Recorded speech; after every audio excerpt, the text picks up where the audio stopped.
지금은 아는 것이 힘이다. 시간입니다.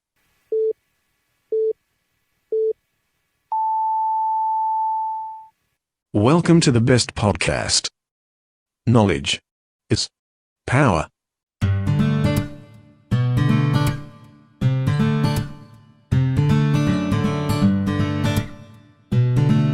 네, 아임스든 10 웬스데이 대전 이번 주는 교육에 대해서 이야기하는 시간입니다. 광진이 형 어디가? 네, 대전경영서 성광진 소장 나오셨습니다. 어서 오십시오. 네, 반갑습니다. 네, 어디 안 가셨죠?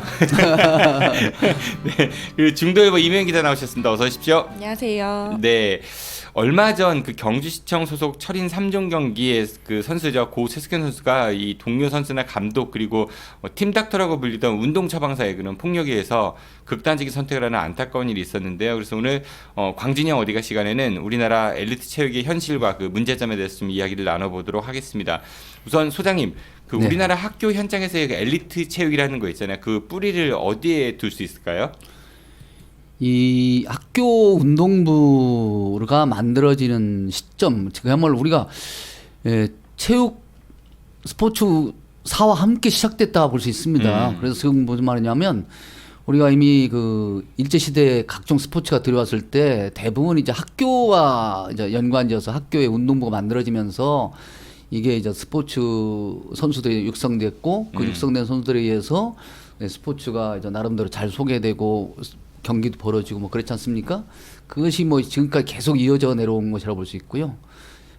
사실은 이게 학교 스포츠란 것이 운동부 중심의 이제 스포츠가 되어서는 안 되는데 실제 운동부 중심의 스포츠가 되고 더 나아가서는 이 스포츠 선수들이 그야말로 이 모든 것, 자기의 그 인생의 모든 것을 이 스포츠에 걸어버리다 보니까 이게 과도한 경쟁이 학교 안에 나타날 뿐만 아니라 개인 간에 나타날 수밖에 없는 그런 구조다. 어차피 뭐 경기란 건 뭐 경쟁이겠지만 과도하게 이제 몰아붙이는 것이 문제가 되는 것이죠. 그러니까 말씀하신 대로 그 과거 일제 강점기 때에는 이른바 뭐 천황폐하의 그런 명예를 드높이기 위해서, 그러니까 어떤 일종의 선전성 이런 것들, 뭐 군사정부 때에도 국위선양 이런 것들, 그러니까 스포츠를 통해 가지고 뭔가 성과를 만들어내는 그 1등만 기억하는, 맞죠? 그런데 그 당시 뭐죠? 우리의 운동 선수들이 사실은 이제 일제 치하에서 이런 그 서양에 기원한 그런 스포츠를 받아들이면서 사실은 그러니까 즐기는 게 아니라 그렇죠. 아니 그 당시에는 상당히 그 일제 시대의 그 일본인들한테 우리도 이러한 능력 있는 사람들을 보여줄 수 있는 계기가 됐던 것 같아요. 예, 맞아요. 네, 그래서 그러니까 막 그 당시에 들어와 있던 많은 일본인들에게 한국인들의 너희들에 못지않는 그러한 체력적 우월감 또는 말이지 경기로서의 그 어떤 그런 특히 우리가 보면 그런 거 있잖아요. 뭐 지금 뭐 알다시피 그 자전거 엄복동 선수 말씀하시는 거예요? 엄복동. 네, 맞습니다. 네, 검색했습니다. 네. 미안합니다. 그런 선수들이 이 민족적 자존심을 높일 수 있었고 그러다 보니까 사실은 이 축구 경기를 통해서 많은 사람들이 일제체에서 민족적 어떤 우월감이라고 할까요? 좀 자존심 이런 걸 지킬 수 있어서 상당히 좋았던 것 이런 것이 있었습니다. 해방 이후에도 이 그 뭐 스포츠라는 것이 주 학교를 중심으로 해서 이루어졌고 이제 이게 이제 학교 간 이제 경쟁이 나타나고 그러다 보니까 이제 뭐 그러한 자신들의 학교의 어떤 그런 뭐라 할까 그 자존심을 또는 우월감 이런 걸 높이기 위해서 학교 스포츠가 더욱더 이제 강화되는 그런 측면이 있었습니다. 그러니까 성적 지상주의 이런 것들. 그렇죠. 이것이 그런데 이제 엘리트 우리나라 교육과 거의 맞물려 가요. 그러니까 소수 정예의 그야말로 학생들 중심으로 우리 그 학교가 움직이는 것처럼 또 그 아이들만이 성공을 지향하는 그런 학교가 된 것처럼 그런 교육이 된 것처럼 하는데 체육도 그런 쪽으로 갔다 이렇게 볼 수 있겠고요. 그러니까 이 엘리트 체육이 말씀드린 그 성적 지상주의, 그러니까 좋은 성과를 얻어야 되고 이런 것들을 출발해서 그런 성적을 거두기 위해서는 과정에서 좀 엄격해야 된다. 그래서 그렇죠. 체벌과 훈육 이런 것들이 교육이라는 명목으로 이렇게 용인되고 정당화되고 이런 게 쭉 많이 있었던 것 같아요. 근데 이거는 비단 뭐 스포츠뿐 아니라 군대에도 그렇죠. 그리고 특히 뭐 선후계 규율 센 데가 뭐 검찰 같은 곳도 많이 세죠. 그렇죠. 언론도 많이 세지 않아요? 그런 규율 같은 것들이? 근데 스포츠는 그 어떤 그러니까 예를 들어 뭐 다른 종목이나 다른 분야에서는 그 개인의 능력뿐만 아니고 뭐 줄을 선다든지 그 사내에서 어떤 다른 영향력으로 뻗칠 수 있지만 스포츠는 그게 더 특히 그 성적, 스포츠의 그 결과, 그 순위 이런 걸로 딱 나타내는 두각되는 그게 좁다 보니까 더 스포츠에서는 그게 병폐가 되지 않나라는 생각이 드는데요. 네. 소수 엘리트만이 살아남는 구조. 정말 그 성적 얼마나 잘하는지 뛰어난지 이게 그리고 뭐 이 학교 안에서 엘리트 체육이 이제 성적지 상주 이런 얘기를 우리 쭉 했으니까 근데 이번에 최숙현 선수처럼 이렇게 폭력 피해를 당하는 선수들도 꽤 되는 것 같은데 신고를 해도요 피해자들이 제대로 이렇게 보호를 못 받는 것 같아요. 뭐 그럴 수도 있지는 아니면 왕따가 된다든지 뭐 이런 현상들도 많이 있는 것 같습니다. 그 지난해 국가인권위원회가 실업팀 운동선수 1,251명을 대상으로 그 실업팀 선수 인권 실태 조사를 했는데요. 그 신체 폭력이나 언어 폭력이 되게 비일비재하게 일어나고 있다고 합니다. 그래서 67%는 신체 폭력에 아무런 행동을 하지 못했다라고 했고 이유는 선배나 코치, 감독의 보복이 두렵기 때문이라고 얘기를 했습니다. 또 신체 폭력에 대응할 수 없었던 가장 큰 이유로는 보복이 두려워서가 26.4%로 가장 많았고 이어서 상대방이 불이익을 줄까봐 걱정돼서가 23.1%, 또 어떻게 대응할지 몰라서가 22%로 뭐 다 크게 차이 나지는 않는데 더 복합적으로 작용하지 않았을까라고 생각을 합니다. 이게 선수와 지도자 간의 상명 하복 관계가 스포츠처럼 이제 강한 것도 없습니다, 사실은. 예. 그러다 보니까 더욱더 지도자로부터 그런 뭐 상시적인 체벌을 당한다 하더라도 그냥 그대로 꾹 참고 견디는 경우가 참 많은 것 같습니다. 학교는 왜 근데 이 과정에서 이제 그 과거에 비해서는요. 네. 이제 지금은 제가 학교 다닐 때만 해도 운동부 친구들은 1, 2교시만 교실에 있는데 주로 엎드려 잤고요. 아니면 한자 쓰기 이런 거 했고 그 나머진 시간에 나가가지고 이제 훈련 받고 지금은 그런 거 금지시켰잖아요, 그렇죠?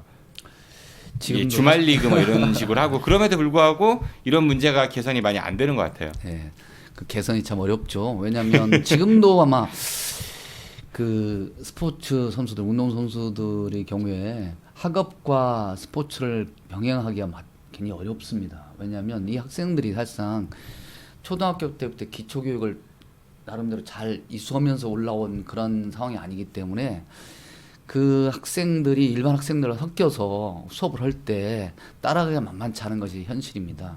그래서 현재로서는 이제 정말 이 스포츠만을 위한 그런 학생이 아니라 학습과 체육을 갖다 병행할 수 있는 구조로 우리 학교가 좀 이러면 생활체육, 예, 그랬고 즐기는 생활체육. 그 뭐 저도 이미 10년은 넘었지만 제가 고등학교 다닐 때도 저희 학교에 양궁부가 있었어요. 근데 지금도 뭐 가끔 생각이 나는데 그 친구들이 되게 뭐 학교도 잘 간 친구도 있지만 지금 보면 피디님 얘기처럼 그 친구들은 오전에 그냥 뭐 누워 있거나 엎드려 있다가 오후에는 이제 운동하러 가고 되게 엄격한 그런 생활을 했던 것 같아요.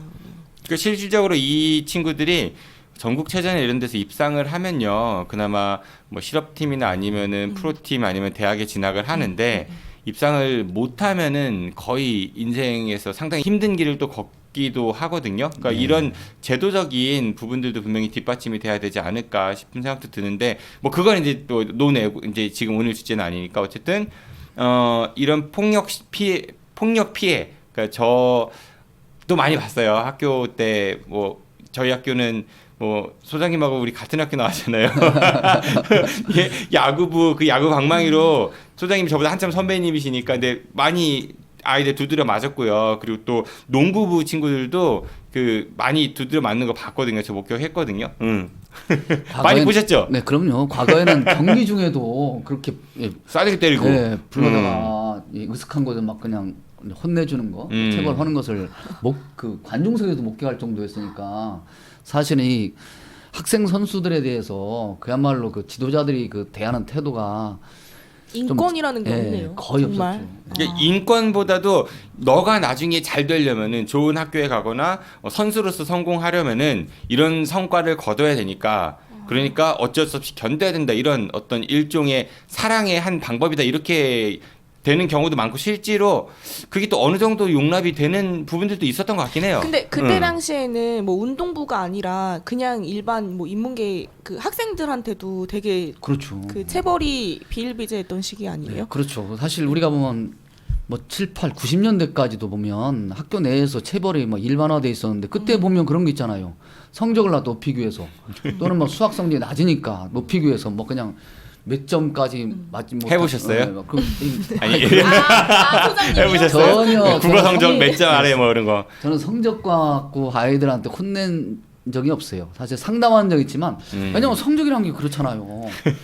왜 그 아이들도 그 성적을 막기 위해서 뭐 그렇게 뭐 열심히 노력했는데 어쩔 수 없는 거 아니겠어요? 그럼 왜 그러한 점수를 맞은지를 스스로 파악하고 원인을 나름대로 파악하면 나름대로 스스로 노력할 수 있는 길이 나오는데 그걸 때려서 만약에 그 점수를 높인다면 그게 사실은 저는 좀 그러진 않은데 노예로 바라보는 거 아니겠습니까? 자, 그건 저는 아니라고 봅니다. 이것도 역시 오늘 주제하고 약간 비껴왔으니까 다시 이제 원이스로 돌아와서요. 그래도 사람들은 이기는 스포츠에 열광을 할 수밖에 없거든요. 지는 것보단 이기는 게 기왕이면 좋잖아요. 하나글스가 지는 것보단 이기는 게 좋잖아요. 그렇기 때문에 어차피 어쩔 수 없이 이 성적에 대해서 집착을 하는 수밖에 없는 것 같은데 우리 학교에서의 엘리트 이 의식, 체육 이 구조를 어떻게 좀 극복을 해봐야 될까요? 외국의 사례를 좀 살펴봐야 할 필요가 있습니다. 이 스포츠가 좀 즐기는 것이 됐으면 좋겠어요. 모든 국민, 모든 사람들이. 그래서 뭐 서울대학교에 보면 야구부 있는 거 아시죠? 네. 예, 그 야구부가 서울대학교 학생들 의해서 그 이루어진 아마추어 야구부인데 항상 지죠. 그렇죠. 별로 이기는 경우가 한번 많이 없죠. 네. 이겼다는 얘기를 들어보지 못했지만 네. 그러나 그 학생들은 행복하게 그 야구를 하고 있거든요. 저는 어쨌든 이 운동 경기를 학생 때부터 어릴 때부터 좀 즐겼으면 해요. 이게 정말 어떤 성적을 내기 위해서가 아니라 즐기다 보니까 선수가 됐다라고 하는 그런 어떤 구조로 가야 된다 이렇게 판단합니다. 그래서 뭐 외국의 사례 보면 이거 유소년들에 의한 그 스포츠 클럽이 굉장히 많습니다. 뭐 축구는 말할 것도 없고 다양한 스포츠 클럽들이 지역사회에 존재하고 있어서 학생들이 어린 아이들이 학교에서 그런 스포츠 클럽 학교는 모든 스포츠 클럽이 다 있을 수 없잖아요. 체육을 다 할 수 있는 것도 아니고 그래서 그런 클럽에 다 가입돼 갖고 활동을 하면서 이제 나중에 자신이 그러면 또 이제 사교육비 문제가 또 대두될 수도 있어요. 우리나라 교육 현실에서는. 네. 아니 학교에서. 아니 왜냐하면 지역사회에 있는 각종 이제 스포츠 클럽에 가입해서 활동하는 거예요. 그런데 이제 이건 그냥 단순히 즐기기 위한 거죠. 덴마크 같은데 보시면 알겠지만 핸드볼 선수들 또는 각종 덴마크가 최근에 굉장히 그 두각을 나타낸 것이 보면 동계 스포츠 아니겠습니까? 그 선수들 네. 대부분이 프로 스포츠가 아니라 대부분 다 아마추어. 뭐 의사도 있고요. 그렇죠, 뭐 그렇습니다. 변호사도 있고 많습니다. 그래서 제가 이름은 생각이 안 나는데 계룡에 있는 여자 양예빈 선수 말씀하시는 거예요? 달리기 하는 친구요. 근데 그 친구 정말 멋져요. 정말 너무 멋있는데 저는 사실 그런 식으로 가야 된다고 생각을 해요. 너무 그냥 재미로 시작한 것들 그리고 내가 재능 그리고 두각을 나타내는 분야에서 정말 흥미를 갖고 그걸 해야 된다고 생각을 하지 정말 뭐 그렇게 시작을 해도 중간에 좌절할 수도 있는 마당에 맞으면서 운동을 하는 거는 저는 또 그런 생각도 해보거든요. 이 팀 스포츠 같은 경우는 물론 팀 성적이 중요하겠지요. 그런데 잘하는 선수 한 명이요. 또 몇 명의 좀 잘 못하는 선수들을 데리고 대학에 지나간다든지 이런 거 있어요. 소장님 아실 거예요. 그렇죠? 네. 그런 구조들도 있기 때문에 이런 어떻게 일종의 최숙현 선수 같은 이런 사례에서도 그 주장 선수 있죠. 장모 선수의 영향이 더 컸다고 하잖아요. 이런 부분들도 있어요. 그러니까 선수 개인의 역량이 뛰어나면은 그거대로 선발을 해야지 이거 팀 전체로 확대를 시켜가지고 마치 몇 명이 집중이 되고 그 나머지들은 그거를 그냥 뭐라고 해야 딸려가거나 말없이 그냥 그 약자 입장에서 이런 구조도 좀 바뀌어야 되지 않을까. 그러니까 오히려 개인 성적은 뛰어난데 팀이 좀 안 좋으면 그런 선수들은 또 이렇게 배제당하고 이런 경우도 생길 수 있잖아요. 이게 특히 스포츠라는 것은 뭐 이게 명확하게 드러나잖아요. 예. 그러니까 흔히 말해서 그 등수에 의해서 명확하게 드러나기 때문에 이게 성적 중심으로 가다 보면 이 지원해주는 스폰서라든가 또는 소속 구단이라든가 등등에서는 어떤 성적을 갖다 안 볼 수가 없고 이 성적에 의해서 결국은 이제 나름대로 효과라는 걸 갖다 바라는 것이 있잖아요. 그러다 보니까 강력하게 이제 지도자를 갖다 흔히 말해서 지도자도 굉장히 어려운 위치에 놓을 때가 많잖아요. 당장을 경질시키려고 하든가 뭐 그럴 때 뭔가 보여줘야 하는 본인도 뭔가 보여줘야 할 때 가장 단기적으로 효과 나는 것은 뭐냐면 체벌이라고 생각하는 거예요. 그래서 실제로 그러한 것들 흔히 그런 거 있잖아요. 뭐 그 운동 경기 중에 불러내서 막 강력하게 혼을 냈는데 그것이 됐다든가 뭐 먹혔어. 대부분 그런 것은 뭐냐면 어떤 도끼라고 할까요? 사람이 약간 그때 어떤 정신 바짝 차는 그런 게 잠깐 있어요. 근데 그런 거를 갖다 이제 효과를 기대하고서 체벌을 하는 경우가 있는데 사실 이 문제는 그 지도자의 문제들이 좀 심각하게 있습니다. 왜냐하면 그렇게 해서 결국 점수를 갖다 낸다든가 등수를 내면 보겠습니까? 근데 그분들도 네. 그렇게 교육을 받았고 훈련을 받았기 그쵸, 때문에 이게 그쵸. 쉽게 개선되는 부분은 아닌 것 같고 당장 그 우리 교육 현실에서만 놓고 봐도요. 뭐 교육 감기 무슨 대회 이런 거 많이 있지 않습니까? 네, 그런 것들 만약에 우리 성광진 소장님은 전에 출마도 경험이 있으시고 또 뭐 제가 봤을 때는 그 꿈을 아직 다 안 접으신 것 같은데 그런 거 대회 뭐 교육 감기 무슨 스포츠 대회다 그럼 없으실 건가요? 만약에 아니면 없애야 된다는 의견을 갖고 계신가요? 저는 학교 운동부 자체를 종래는 폐지했으면 좋겠다는 다 폐지? 네. 그래서 실제 이 스포츠라는 것은 즐기는 것이 이 목적이 돼야 되는 거죠. 온 국민이 함께 자신들의 건강을 위해서 즐기고. 그럼 지금 지도자는 분들은 어떻게 일자리 잃게 되는데? 아니 그러니까 그분들은 지역사회 각종 클럽 활동에 있어서 생활체육. 지도자로서 생활체육의 지도자로서 충분히 지역사회와 에서 활동하면서 자신들이 그 생활을 영위할 수 있도록 대전시로 나아가죠. 예산 떠넘기기? 지금 아니 근데 이번 예산이 많아요. 최숙현 선수 건을 보면서 사람들이 이제 저도 너무 충격적인 사건이어서 댓글을 많이 봤는데 정말 이럴 거면 메달 필요 없다. 사람 이렇게 죽어가면서 메달 안 반갑다라는 그런 의견이 정말 많았거든요. 저도 물론 이제 우리나라가 어떤 그 전 세계 규모의 어떤 대회에서 좋은 성적을 내면 좋죠. 하지만 지금 뭐 이번 사람을 죽이면서까지의 성적을 내는 거에 있어서는 차라리 그러느니 성적이 낮고 모두가 즐기는 스포츠 문화가 저는 낫다고 생각을 해요. 네. 뭐 궁극적으로 방향은 뭐 많은 분들이 동의하시겠지만 실질적으로 그 운동을 하는 선수들 입장에서는 소위 말해서 이제 인생 걸고 하는 분들도 많기 때문에 배부른 소리다 이렇게 들릴 수도 있을 것 같긴 해요. 그래서 이게 참 어려운 문제가 아닌가 싶은 생각이 들어요. 근데 인생을 걸고 하는 그러한 그 구조를 바꿔야 될 것 같아요. 그러니까 그거 바꾸기 위해서 어떻게 네. 해야 되냐고요. 흔히 말해서 지금 경기도에서 실험하고 있는 것인데 흔히 말해서 이게 개방형 클럽, 축구 클럽을 갖다 현재 지향하고 있더라고요. 개방형 축구 클럽. 지역사회에 지금 현재 마을 스포츠가 있어요.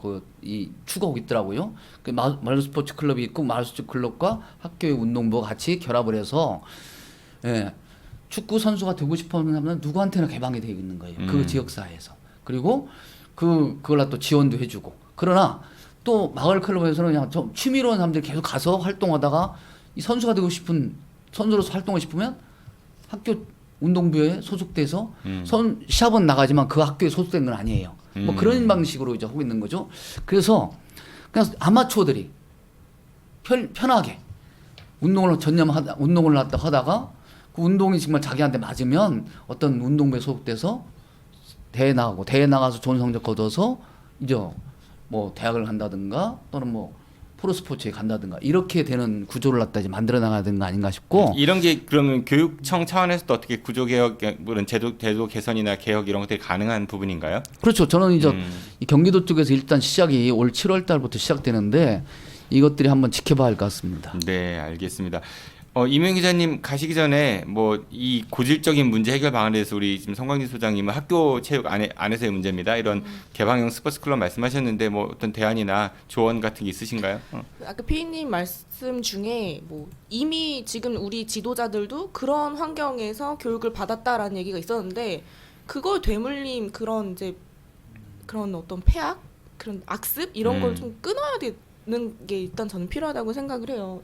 내가 그렇게 교육받았고 내가 그렇게 운동했기 때문에 너도 그렇게 해야 된다라는 거를 일단은 정말 그 지도자들도 좀 엄격하게 교육을 이제 재교육을 받았으면 좋겠고 또 선수들이 그러니까 내 그 프로 팀이나 소속 연맹에 제보나 이제 신고를 하더라도 결국에는 그게 다시 제대로 처벌받거나 문제 제기가 되지 않는 것들을 되게 많이 문제 제기를 하면서 차라리 경찰에 바로 신고하는 게 낫다라는 식으로 또 많이 그 힘든 것들을 토로를 하고 있는 게 현실인 이 시점에서 정말 그 시스템적으로 그 문제가 있을 때 정말 적극적으로 뭐 항상 이제 뭐 얘기하는 게 뭐 예산과 인력 얘기를 하지만 그런 시스템을 좀 잘 더 보다 좀 촘촘하게 마련하는 게 필요하지 않을까 생각을 합니다. 네, 제가 절대 수치는 비교를 못 하겠지만은 뭐 항상 예산과 인력 이런 얘기 하시는 분들 거기 업무 추진비나 그런 의전비만 해도요 굉장히 많은 예산을 확보할 수 있지 않을까 싶은 생각이 듭니다. 네, 오늘은 우리나라 엘리트 체육의 고질적인 문제 그리고 해결 방안에 대해서 대전경연구소 성광진 소장과 중도일보 임효인 기자와 함께 이야기 나눠봤습니다. 네, 두 분 고생 많으셨습니다. 안녕히 가십시오. 네, 감사합니다. 감사합니다. 네, 저도 물러가겠습니다. 지금까지 진행의 정진욱 PD였습니다. 시청해주셔서 고맙습니다. 네, 감사합니다.